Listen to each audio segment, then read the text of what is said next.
this is Cooper, from the main programmer from Waters WebWorks, and please look at our developer page if you need any help with TeamDesk. This is the second part of how to develop a contact list for mobile devices. We are using a simple sample database. All this is sample data that I got from this website, so none of the data should be live. If we look at it, all these views are what we're going to use, of course, but let's go to the setup first. In setup, the columns that we have are all basic columns, should be similar to columns that you would have in your website, and these were just pulled right from that sample set for the most part. One is not, but we get to that in the advanced class. To make this work, you need to have some XHTML formulas in here, and we're going to jump around a little bit. The first one, when you make an XHTML formula, it comes in here, and it actually should be display without wrapping. And let me explain how this works real quick. If you do not understand XHTML, it can be confusing. XHTML is essentially a mini web browser. It has a few little changes from standard HTML code, but what you're doing is making a standard HTML block. In this case, what I'm going to do is put the name and company so they show up in the first column. This section here is standard HTML. I've made a span, which means just a section of text, and then I put what's called inline styling in here. This makes this section bold. Now, once you put a pointy bracket or tag with a percentage sign into it, that puts you into TeamDesk programming. So anything between this and the closing tag for this percentage is actually using TeamDesk formulas exactly like you would be programming a formula text box. And in this case, I simply put the first name and a space and then the last name and then closed it. And this is going to be bold. Then I put a break, a BR, which is a line return. This is exactly like you would do it in HTML, except for this trailing slash. You have to put a trailing slash behind anything that doesn't have a close tag with XHTML. And then I made another span and I styled it and made the font size smaller. You can do anything you want with font sizes, but I just made it smaller. And in there I put the company name. Now I put an equal sign in here, and if you're not using a formula, you can actually use an equal sign, and what that'll do is if this column is blank, someone didn't fill in a company name, it will just make this line blank. Without the equal sign, what will happen is if this is blank, it makes everything blank, which is bad. So we always have to test for empty fields because it breaks formulas. That works exactly the same in regular formulas as well. So when we build it that way, what we've done is, if I look at this one view, the mobile one, we've actually just built this field right here. See, this is one field, not two. It's got the company name on the bottom and the person's name that we're going to contact with. Now let's look at how we built over here, this one. And if you looked at the first thing, you can tell that the phone numbers are clickable. This is a clickable link, and this is a clickable link. But this one for email and the one for maps is actually has an icon on it. Now the icon, just like in HTML, is nothing but a picture someplace on the web. But instead of putting it on some website, I found it's easier to put these pictures that I want to use in XHTML. I put them in the resource section. So if you were to go to the database right here and go to resources, you can upload files that you use in other places. And in this case, I just uploaded some icons. Now you need to make sure they are allowable on public. So when you upload them, check public, or else they won't work when you look at them from a website. They'll just be blank. Now, you're going to want to know where they are and have a link to them. So all you need to do is right click on them, open a new tab, which will open right here. And this is the link right there. You just copy and you're going to paste it into the XHTML when we get to that. So keep that in mind. And I'm going to back out of here a couple times and go to our XHTML. And let's look at how I built this one. So to explain how this one is built, I have two phone numbers up here. And this is a link. You can look that up on the website, but what we had to use to make this link is TEL for the link.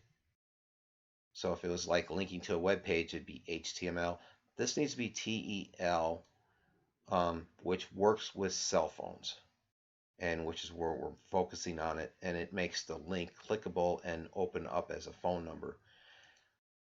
This section right in here is going to be the text I put in here. So I'm pulling the phone number in here, and what I've done is I've used the replace to take any dashes out and replace them with blanks. So I'm going to replace dashes with blanks, so there's no dashes in there.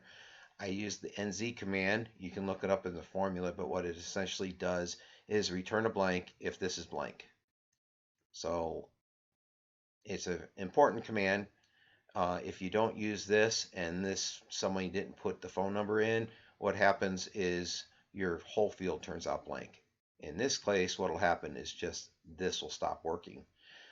And that is the equivalent of using this equal sign right here.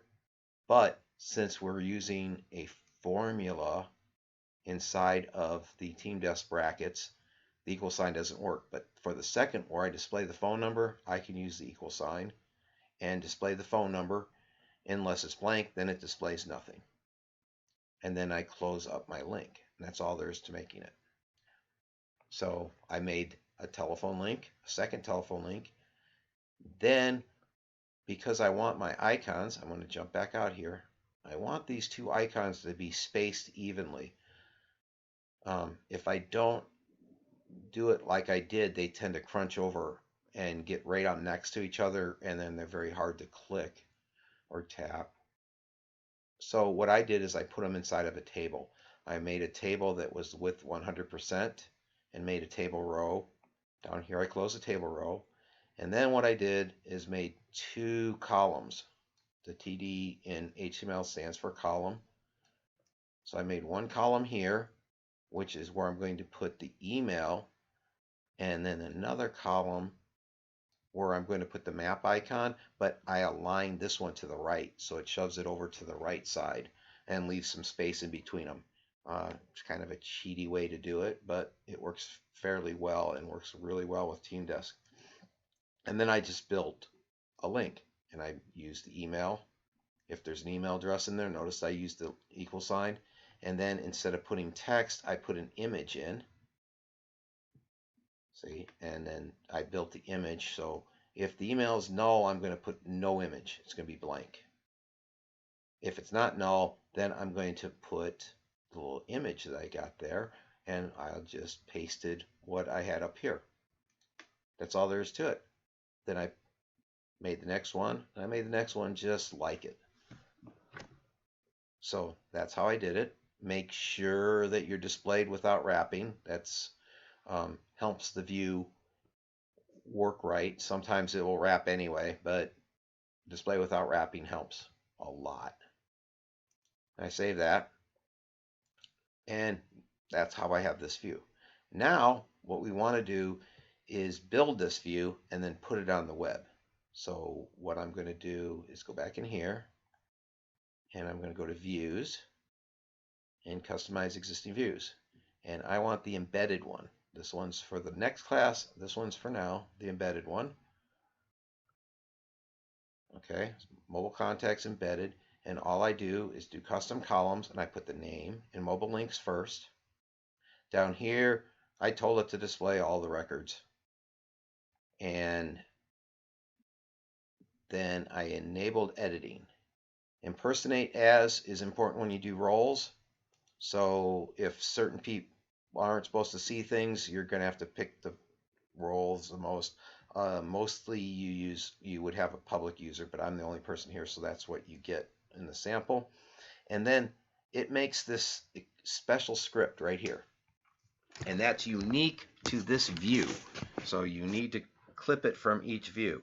So you would copy and paste this into your website, and then you save that. Make sure you copy. You can always go back and get it if you need that. You don't remember it. So at this point, what we're going to do is make the website that's going to look like this. And it looks stupid right now because it's not on a phone, but when it's on a phone, it crunches together. So I'm going to minimize out of here. And what we do is I gave you a sample HTML page you can use and download, but this is it. And what I'm going to do is right click on it. And I'm going to edit it with Notepad++. You can edit your HTML with anything you want. I highly recommend not using Microsoft Word. Use the text editor. If you don't understand HTML and CSS, of course, we'll help you with it. But I'm going to explain this for you really quick. So the top part is important. Okay, this actually just tells TeamDesk that you're on a mobile device.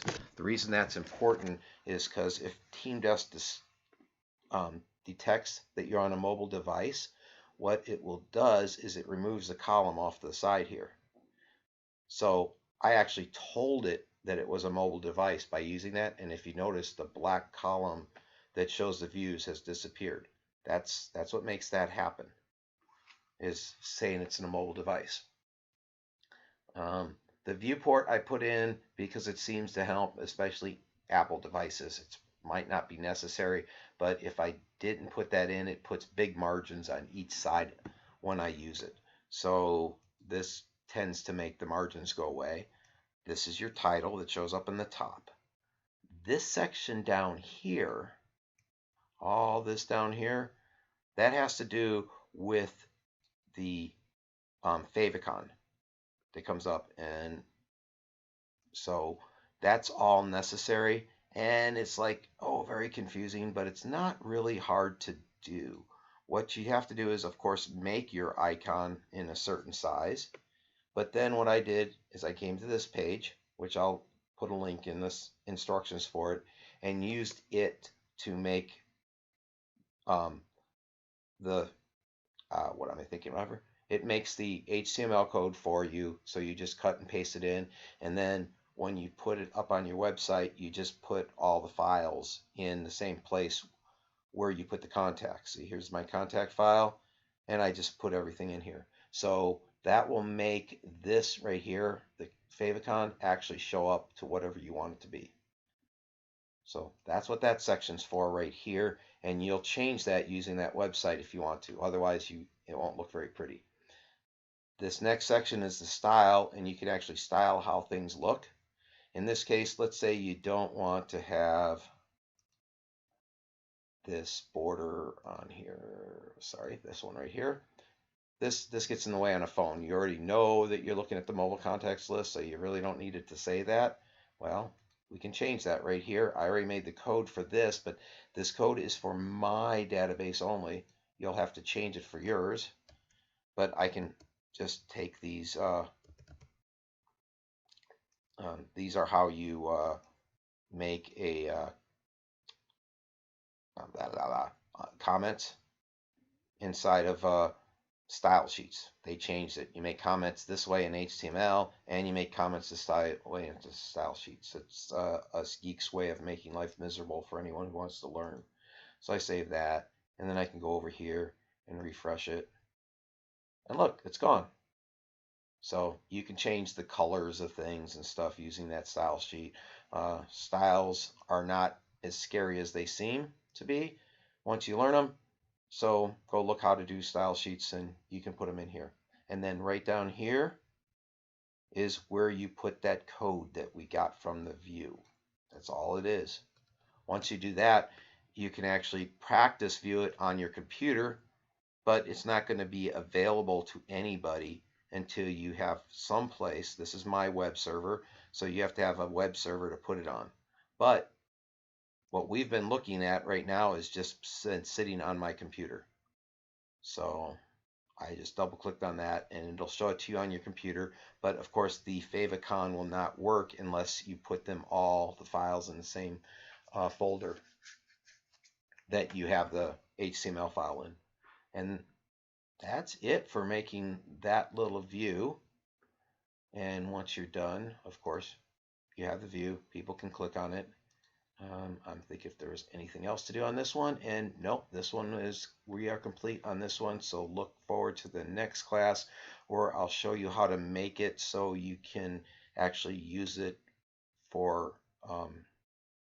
it's much more complicated, but we can use it for your actual users to add data into it and not just view it.